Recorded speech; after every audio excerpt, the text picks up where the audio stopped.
The Indie Writers Club podcast is sponsored by Pro Writing Aid. Pro Writing Aid has been my go-to tool for revising and refining my writing since my first book. Built by writers for writers, it's more than just a grammar and spell checker.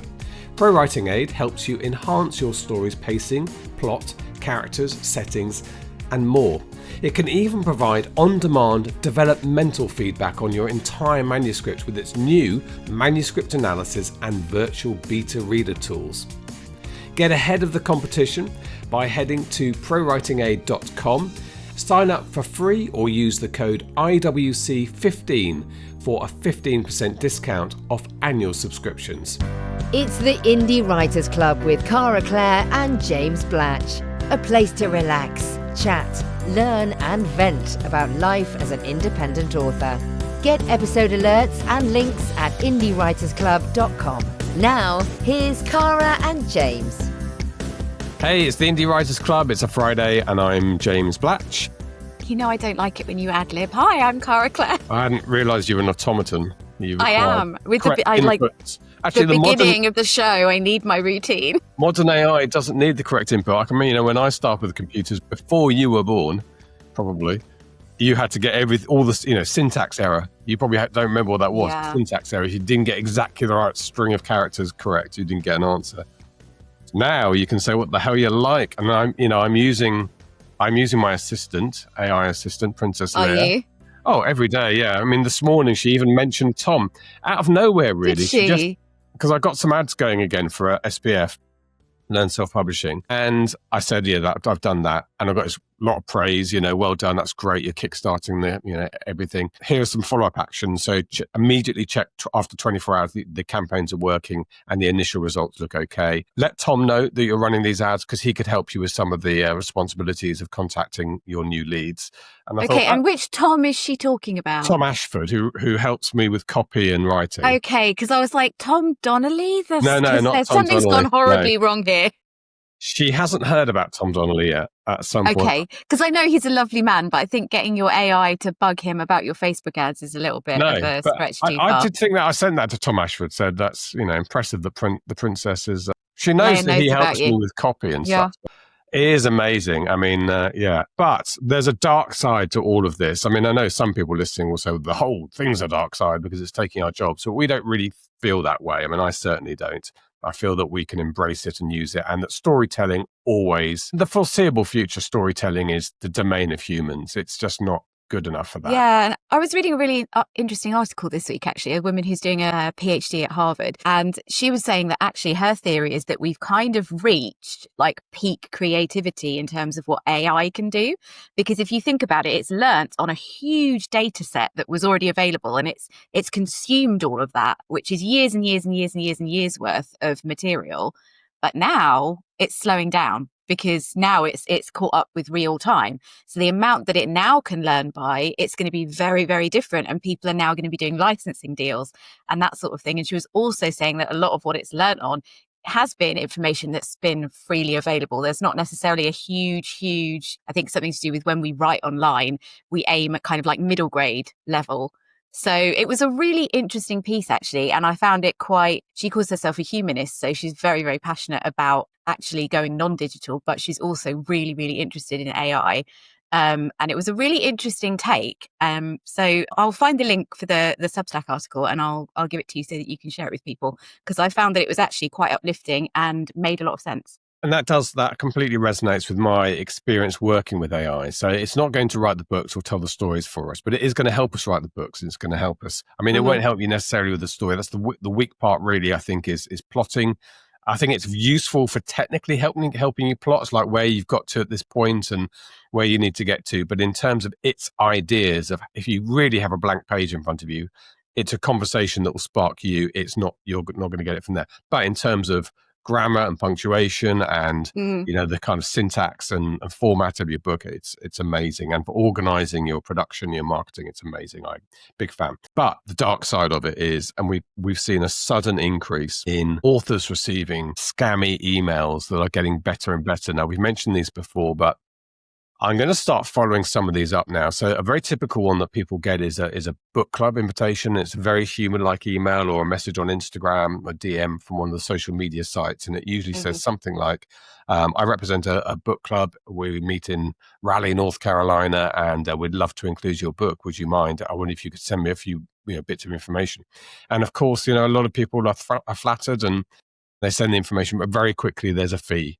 Sort of 3 or 4 emails in, it turns out there's $150 to help them, get the book onto the book club. Yeah. And of course, at that point, that's a red flag.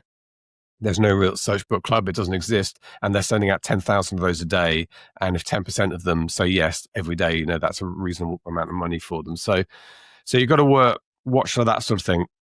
And I think the most sophisticated one I've seen so far is, for me personally, is I received this yesterday.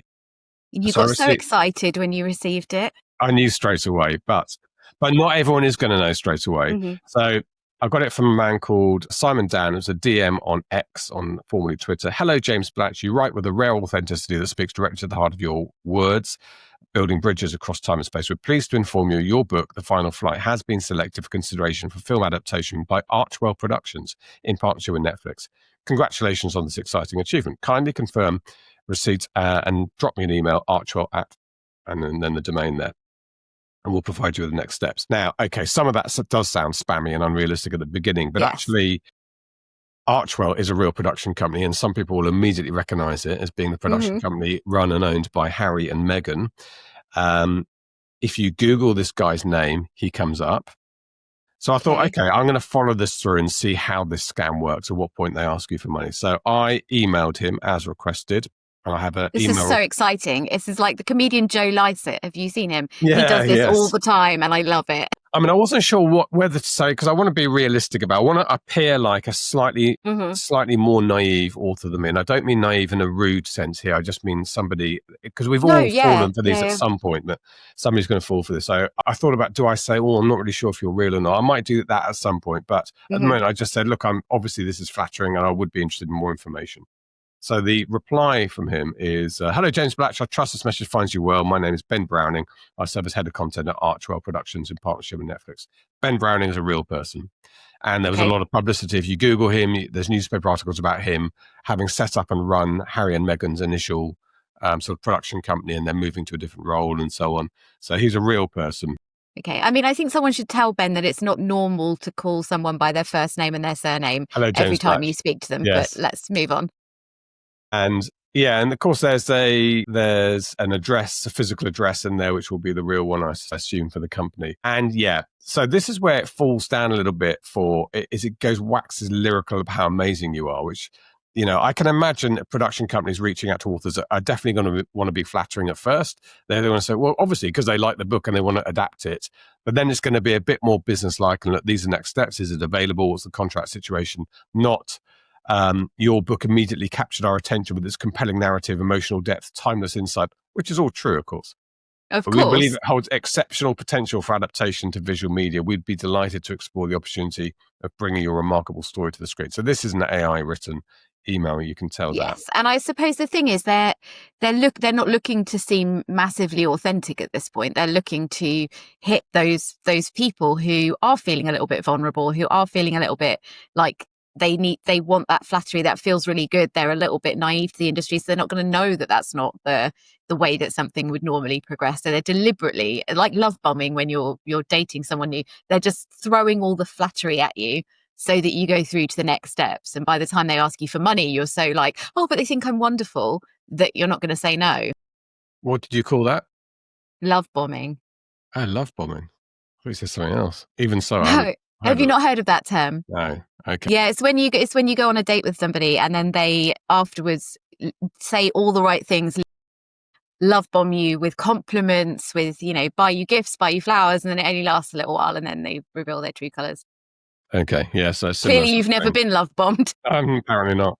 I think I'm the love bomber because I'm a people pleaser, and I'd always, when I had my series of girlfriends before, I would always tell them I loved them very early on, only because I thought that's what they wanted to hear. I was a terrible date because every girl fell for me, and then I had to say, well, I don't really want to be with you. What, you thought I meant that? Oh, God, you're such a boy. You wanted to hear that? I told I'm a people pleaser. Oh, God. It was terrible. Anyway, that was a long time ago. Anyway, so the last line of this is looking forward to your response with great enthusiasm. Warm regards. Ben Browning, Head of Content, Archwell Productions in partnership with Netflix. Okay, so I will reply to this today. I mean, I don't know. I'm not really Joe Lycett, so I'd be quite nervous about doing a call with them, but I will do that if that's what they do. But if there's a call, who's it going to be? Because I'm going to guess this is probably non-Western Europe. Not Ben somebody. No, it's going to be probably someone not necessarily Well, American. I mean, I guess English, it depends how sophisticated the AI scam has got by now, because they can do anything with AI, can't they? I've seen, clips where people are having a real-time conversation with an AI voice that sounds like the person they're scamming as. Yeah. It'll be really, my hunch is that they won't do any video kind of call. It'll all just be email at this point, because that seems like a lot of hassle to go to. But I'm interested to see how much money they're going to ask. Yes. Yeah, for my film to go forward is going to require a small fee, admin and fee. Under what pretext? In terms of, will it be because we have contracts to arrange? Will it be, I'm interested to see what their reasoning is. Yeah, I wonder what they'll say. And I think you should ask them at some point. I'm a bit worried. My friends have said that there are scams going around. How do I know that you're legit? And see what they say to that. Yes. Yeah, I will definitely do that. So I'll draft an email after this call and we'll see how we go on with that and I'll report back the dark side of things. Okay, look, we are going to talk about ghostwriting. Why are we talking about ghostwriting? Because it's Halloween. I know, and I wanted us to wear costumes and we haven't, but never mind. There's not even a filter. I don't even know how to do a filter on this thing because we're not using Zoom. My daughter last night was making her Halloween night costume for a nightclub in Leeds where she's going for Halloween. And that's dedication. There were pumpkins in places on the T-shirt that, just as a dad, you think, don't do that. What can you do? Nothing. Absolutely nothing. You can do nothing. But she was finding it hilarious, uncomfortableness with it all. Oh, bless you. Bless her. She'll have fun. She doesn't mind me talking about this sort of thing, I should say. Some people say to me, you shouldn't mention good. it. Yeah, my daughter is very open with everyone about everything. Good. Okay, look, we're going to talk about ghostwriting. It's not really about ghosts. It's about not the person who purports to publish the book. And that makes it sound nefarious. It can be nefarious, but there is a huge legitimate ghostwriting industry. And you've come into it through a kind of collective approach to writing series of romance novels. They weren't romance novels, actually. I started with psych thrillers. Yeah, so the reason we're doing the episode is because it's the one thing, whenever we mention it, I get loads of direct messages and emails about it, because obviously we're all trying to make a living as writers, and if you can get paid to be a ghostwriter, then that feels like a pretty sweet deal. And yeah, I was formatting ebooks at the time for a publishing company, and their whole business model is that they analyze the marketplace as we do as indie authors. They look at which genres are popular. And then they have teams of writers and editors. They have teams of editors who work on a book. They have teams of outliners who will come up with a story. And then they have people who write the books. And they literally sent out an email saying, if you know anyone who would be interested, let us know. Or, if you've ever thought of doing it, let us know. So I sent in a couple of samples of writing. And at this point, I think it was 2018. So I'd only written 2 of my own novels at that point. I sent them in an example from, I think, my young adult fantasy novel. And they said, yeah, it looks good. Do you want to do a paid trial? And I think that's the very first thing that I will always say to people, is that if you are thinking of taking on a job, if you're talking to somebody about a job, it is absolutely normal to expect to be paid for a trial that you do. If it's, if they're asking you, here's a chapter outline, can you write this for us so we can see if we want to work with you? You should be paid for that. You should never have to do that for free. So yeah, I wrote a couple of chapters to this outline that they gave me, and I will never, ever forget the thrill of handing in those chapters and then getting paid for them. It was such an amazing feeling because I was so fresh in my author career at that point. It felt kind of mind-blowing to me. And then that's how it started. So I did 2 psych thrillers, and then I moved on to post-apocalyptic, and I've now written, I believe it's about 16 for them since 2018. Right, you do also write romance for them, right? No, I've never ghostwritten romance. Yeah, Oh, so they haven't you? actually Oh, I thought, no, yeah. so they actually have a policy of not wanting you to ghostwrite a genre that you also write yourself, which I Okay. totally understand because obviously there could be crossover, all of that kind of stuff. So I've never done any of their romance genres. It's always been That's very clever because it gets around any messy legal issues. If you start writing a book that's very similar, trying to piggyback off the success of a series you've ghostwritten. yeah, Okay, or so even just accidentally, you could be right if you're writing two things at the same time and they're very similar. You could do that very easily by accident. Start putting things into one book that's similar to the other book, so it just kind of cuts out any of that stuff. yeah. So how is the book published? What's the name on the cover, and how does that work? So I've asked them before if they're okay with me talking about it. So I write under Grace Hamilton is the post-apocalyptic books, and there's lots of other authors also write under Grace Hamilton. So I'm not sure how many books there are in total under that name, but I've only written, I think, about 13 of them. And I'm going to look this up now, Grace Hamilton. I mean, is there any notice on there to readers that I can't remember how they phrase it, but there was a bit in the copyright page which basically talks about it being a kind of collaborative pen name, I think. Let's have a little look then, shall we? So this is Trapped Days, a post-apocalyptic survival thriller. I didn't write that one. Okay. As the World Ascends, 800. Welcome. I don't think there's anything there. I mean, I don't know if there should be. I don't think it really matters. There definitely is in the newer ones because they've got a really large back catalogue, and I know that they changed the way that they were phrasing it on the copyright page. So I know that in the newer ones, I can't remember how they phrase it, but they do kind of say, and I think if you look on their website as well, you can obviously see there's a jobs category where they're advertising for writers and that kind of thing. So, they're not hiding it, they're not shouting about it, but they've been doing it for a long time, and it's not like they've got a person kind of going to events pretending to be Grace Hamilton, if you know what I mean. No. So personally, I don't think that there's anything wrong with it. And one of them is written Riley Miller and Grace Hamilton. Maybe that's a collective box set, actually. Yeah, so they've got a couple of different pen names, and then I don't know if that was actually two writers working together or if they just merged the pen names to kind of do a crossover. Yeah. And what series did you help write in then? So EMP Aftermath. Yep. Sabotaged World. You don't have to tell us which one you wrote. You might be breaking your contract by doing that, but I can see them. Yeah, they're quite well reviewed. Somebody said to me the other day, they've got better reviews than your spicy romance. And I was like, well, my spicy romance has more reviews though.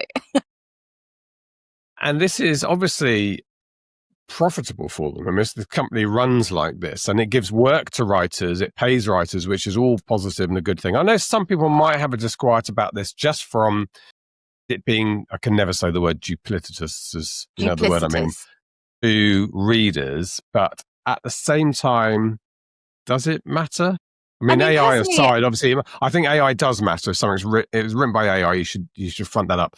But if it's written by one human and put as another, I mean, this happens a lot. Like James Patterson doesn't write his books anymore. And there was a period where James Patterson's book said James Patterson on the front, even though I knew, because I knew a couple of the writers, he wasn't writing them. And now he does say the writer's name and James Patterson on the front there, but they didn't for a while. And I suspect there are some big name authors who we don't realise are not actually writing their books or not writing all of them. Yeah, I mean, I think because it's not like these names are huge, huge names and they're pretending that this author has a massive presence and actually secretly it's somebody else. And I think having seen the back end of it, the entire book is crafted with the reader in mind. Like all the conversations that we have a Zoom call before I start writing the book. At any point, whenever I'm asking questions about what do you think we should do here, everybody is focused on creating the best book possible so that the reader enjoys it. So for me, that kind of, it's not done in a kind of, we're using this name in order to get money out of people. It's like the name is a vehicle for it, but we're writing these books that we want to be really, really good books because we want people to enjoy them. And the passion of the teams that work on them. And I know that this is quite an unusual, probably, area within ghostwriting, but there are other places, they call themselves things like story studios, where they have similar kind of setups to this. So it's not completely inaccessible. I mean, the company that I work for, Relay, they advertise on their website when they've got jobs coming up. But I've also seen things on platforms like Upwork. I've seen people talking about ghostwriting on places like TikTok, on social media, and saying that they're looking for writers. So it's not impossible to find these kind of jobs. But when you are starting, you usually, you're going to expect probably your rate per word to be slightly lower when you're starting off, if you've never done this before, to what it will be once you're established. Yeah. Okay. So that's it's an option for people who are perhaps struggling to find sales of their own books, but they can write. This is definitely a career path.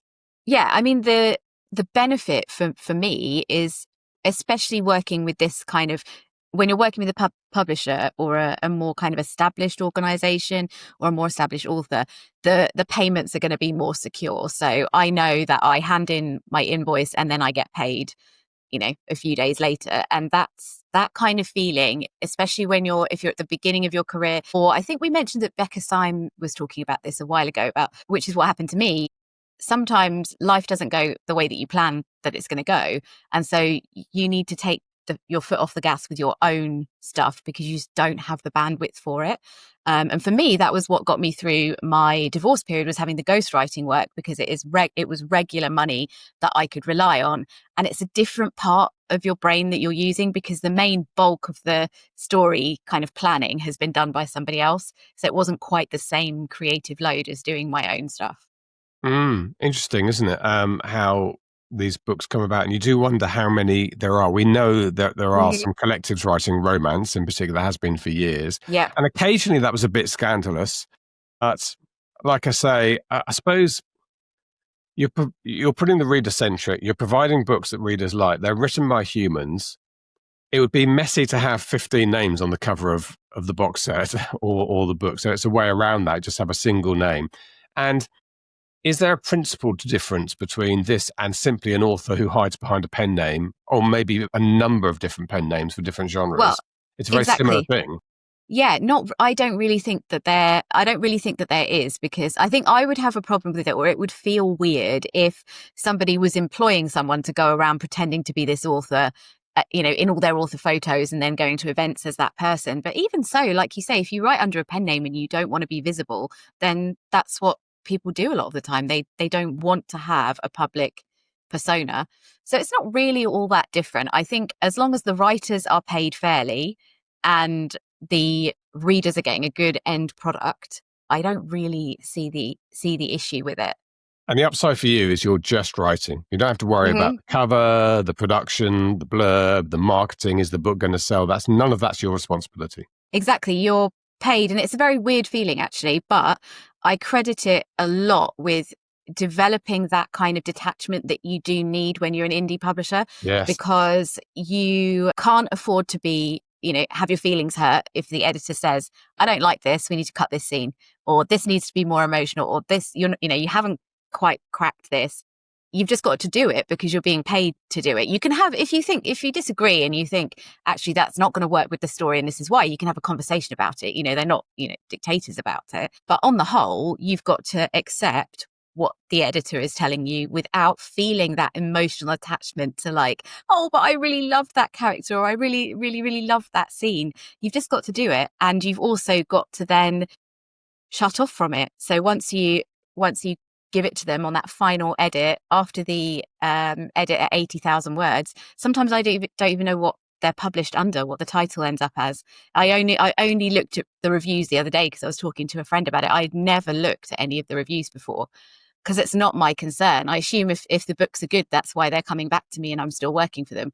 But that's not my concern. And even if the reviews were bad, unless it's literally said the writing is sloppy, it would be treated by the team as like, okay, readers didn't like the way that we handled that cliffhanger. So when we next write an outline together, we collaboratively need to figure out how to deal with that. So for me, it's been fantastic. It's taught me that objectivity. It's taught me to be more objective when editing my own work. And it's taught me to be quicker when I write, because quicker and cleaner, because the editing hours the way that I work are capped. So, because obviously they don't want you to just do a shoddy job, get paid for your words, and then spend hours and hours editing and getting paid for that. So you need to make it as neat as you can when you first hand it in, so that you're not going back and forth with hours and hours of editing. So do you do sort of proof and copy edit yourself?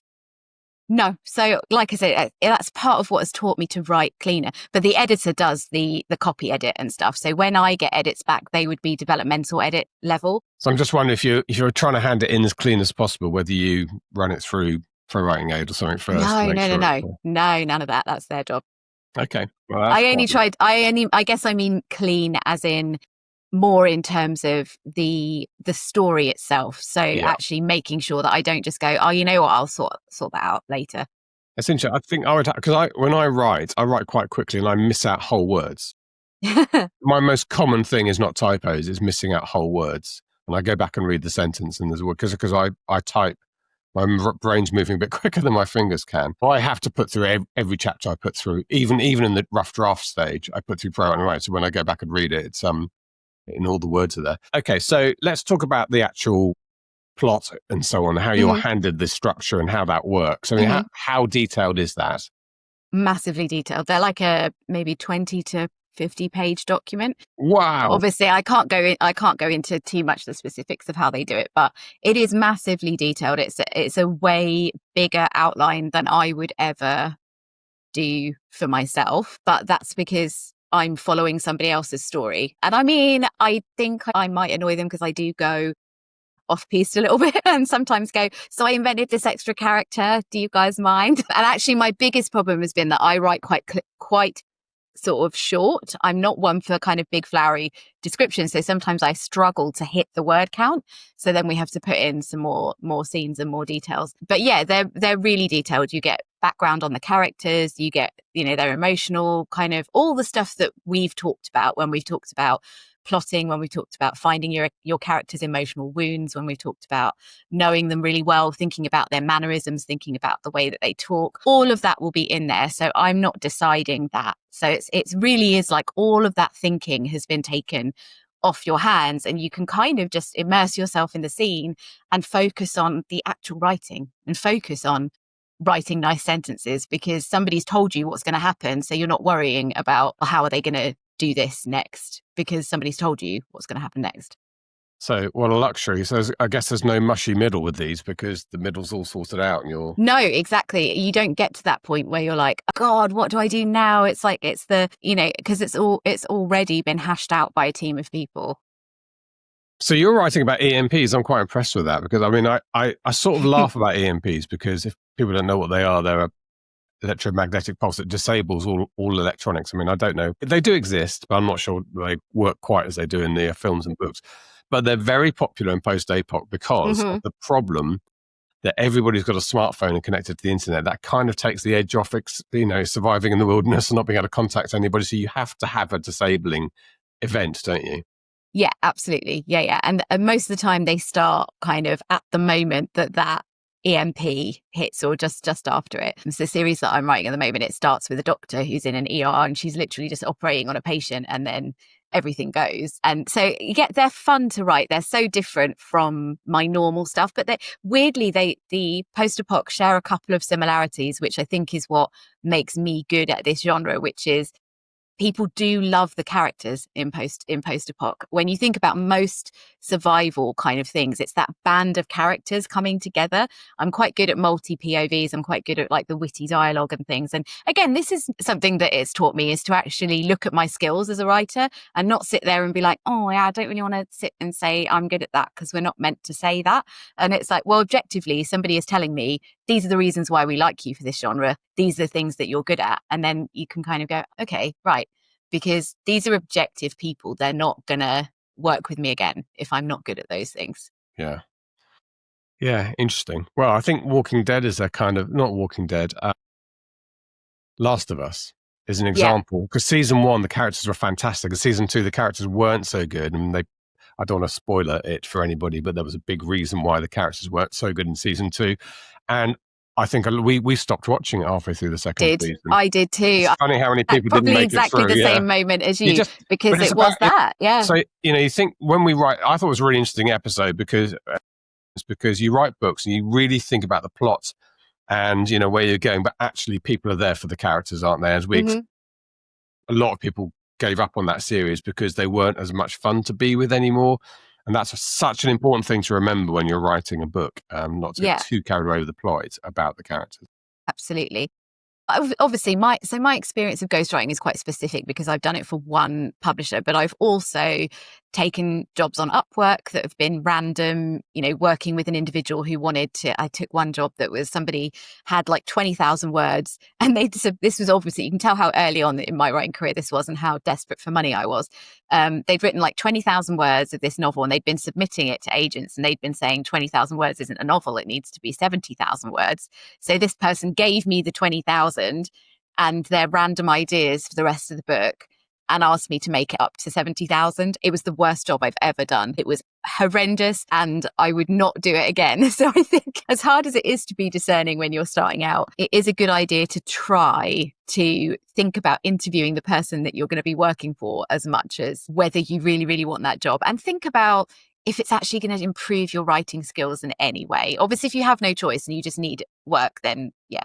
But if there's a choice of jobs available, always try to go for one that's going to actually improve your skills, because that particular job did nothing except give me a headache. And the difference between working with individuals and working with either an author who is employing a ghostwriter because they are taking publishing very seriously and they're running a business and they want to, broaden their catalogue, or working with a publisher is that they're doing it with the reader in mind. They're doing it because they want to be profitable. They're not doing it because of their ego, and they're not going to be really precious about things. When you work with individuals, it's very, very different. And I found it very hard to bite my tongue and not say, this is a really bad idea. Or like, that's just so, it doesn't make any sense. And I think because I've been a book coach as well, I found it so hard to shut off from trying to actually say, I don't think this is going to work. So working with individuals was a very, very different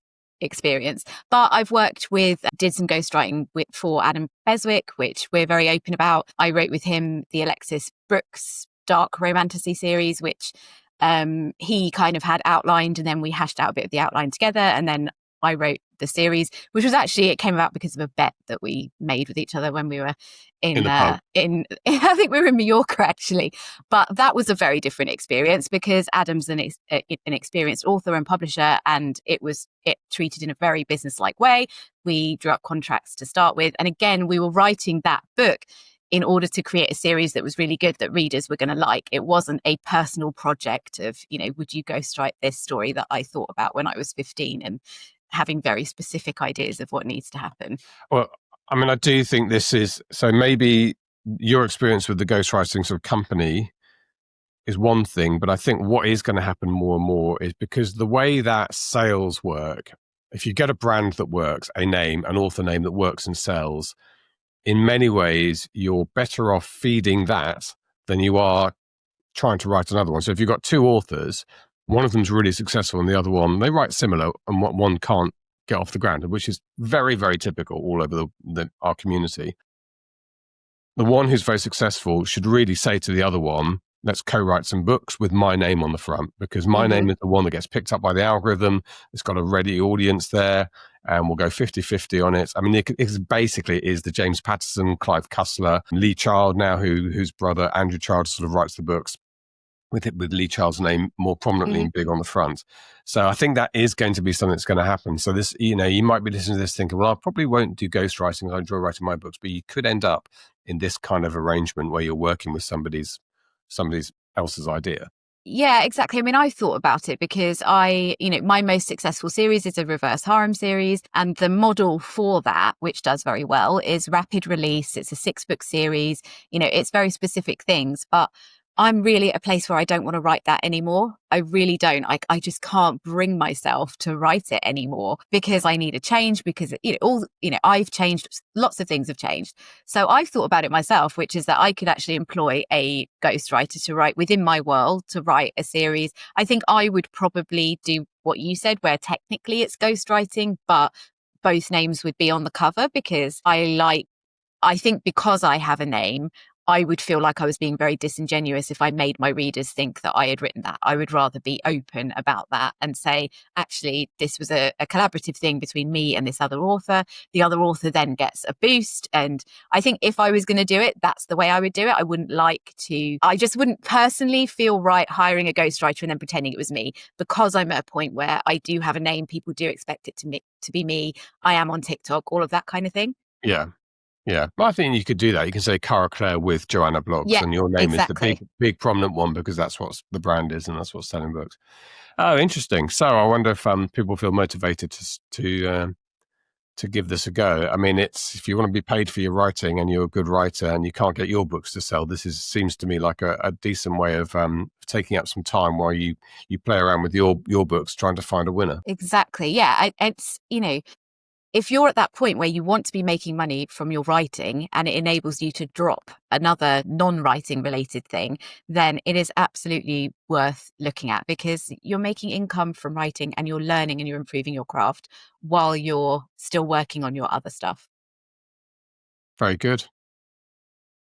There wasn't anything really very spooky about that, was there?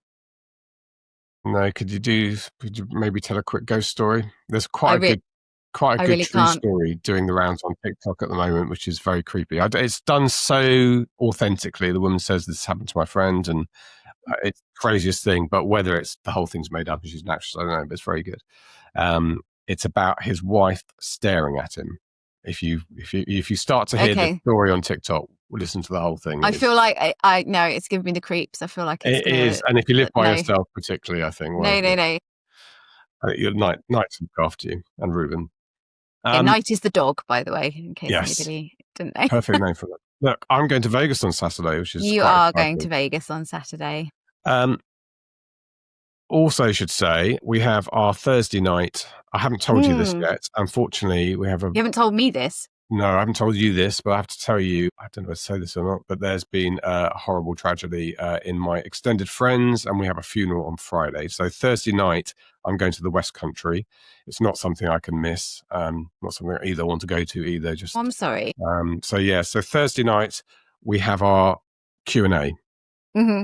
That's what I'm getting to. I'm going to make every effort to be on it for a bit, but I'm just putting it out there now that it might be you for most of it. But, that's fine. Unfortunately come up. Don't want to say too much more. But, nobody turning up because it's just going to be Cara. No. Do be there. I'm sure I'll get there. We'll try and get to the hotel. The funeral's a long way away, so we have to travel that night. We've also got an electric car, so we now have to plan to stop somewhere and charge it because it's that far. But yeah, so that's it's okay. I can handle it. I can't handle it. No, I can. I'll be fine. You will be fine. Okay, right. And then I'm in Vegas on Saturday. We will record an episode while I'm there. We will record an episode on that. I think it's a fun thing to do. They actually have a little podcast booth set up, so I can use that. Yes, I could try and put myself into that. But do that. And I'll sit here feeling very smug that I'm not in Vegas. Because you don't like Vegas. I don't like Vegas. I'm sorry. Everybody keeps still trying to persuade me. The answer is still no. The one good thing is it's been cold for the last few years, but it's not going to be cold this year according to the forecast. It's going to be 26, 27, 26, which is great because I like the warm, and it's been particular. I think the year you came as well, it was like 3 or 4 degrees. Yeah. Okay, right, enough waffle. That is it. Thank you very much, Cara Claire, talking about your ghostwriting. Thank you. I'm going to talk to Harry and Meghan. I've probably got a Zoom call with them later to discuss my project. Now that I've been optioned by... Smarten yourself up a bit, impress them. Yeah, take the dog hairs off my dad. I'm wearing my dad's jumper. I would. We're clearing out his house at the moment, and I've found a couple of jumpers that I thought, well... Maybe keep it on. Good luck. Yeah. All right. See you next week in Vegas. Bye. Bye. Support the podcast and get exclusive access by joining our Patreon.